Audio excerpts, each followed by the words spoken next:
CEO Levi Strauss & Co. Michelle Gass menyatakan bahwa perusahaan akan melakukan penyesuaian harga secara surgical atau sangat terukur dalam respon kebijakan tarif Presiden Donald Trump. Ya, menurut Gass, situasi tarif saat ini masih tergolong baru dan dinamis dan perusahaan masih dalam proses memahami secara menyeluruh dampaknya terhadap operasional bisnis global mereka.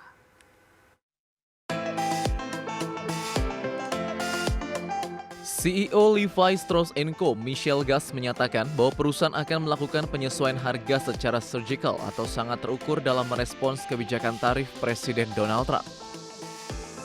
Menurut Gass, situasi tarif saat ini masih tergolong baru dan dinamis dan pihak perusahaan masih dalam proses memahami secara menyeluruh dampaknya terhadap operasional bisnis global mereka. Sejak menjabat sebagai CEO pada tahun 2024, Michelle Gass memimpin peluncuran inisiatif strategis jangka panjang bernama Project Fuel yang bertujuan mengoptimalkan struktur operasional Levi Strauss & Co.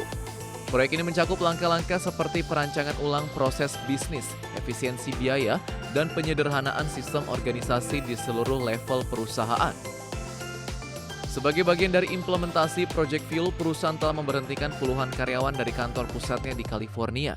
Pihak perusahaan juga telah memberikan peringatan bahwa pengurangan tenaga kerja tambahan mungkin akan dilakukan seiring proses transformasi berlanjut.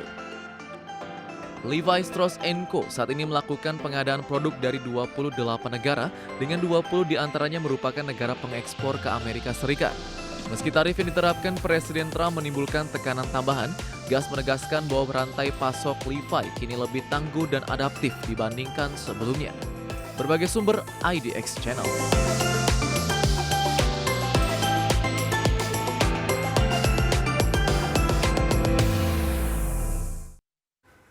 Ya, memang ini menjadi sebuah strategi yang harus dilakukan oleh perusahaan yang skalanya global ya. Levi sendiri memang secara market luas sekali dan secara pemenuhan dari bahan baku sendiri ya memang memerlukan pasokan dari negara-negara lain gitu dan most likely ini mungkin terdampak dari penerapan tarif impor yang diberikan oleh Donald Trump sendiri gitu. Jadi memang harus apa ya, mengkalibrasi lah soal formulasi harga jualnya kepada konsumen. Iya, baik.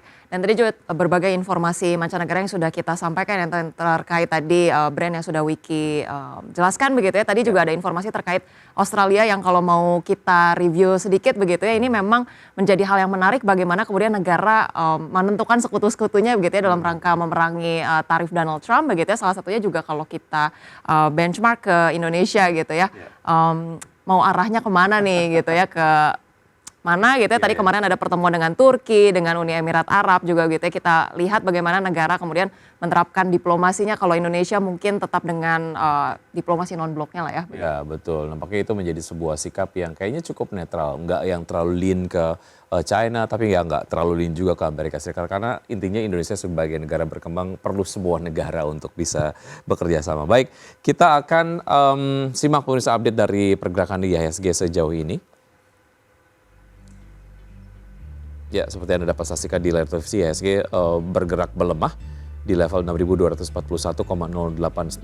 Tentunya datanya terus bergerak ya, dan pergerakan dari sektor sendiri untuk sektor industri dasar menguat 3,47%. Kemudian sektor lain yang juga mengikuti penguatan dari basic industry ada sektor energi dan juga sektor infrastruktur. Dan sementara untuk sektor yang melemah paling signifikan sejauh ini setidaknya dari capture yang disampaikan di RTI, sektor industri ini melemah 0,75%.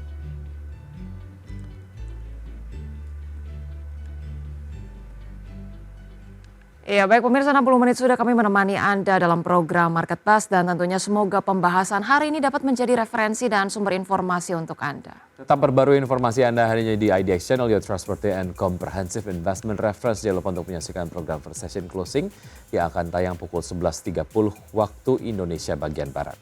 Ya, karena urusan masa depan harus yang terdepan. Aku investor saham, saya Rosalin Chiu. Dan saya Wiki Adrian. Sampai jumpa.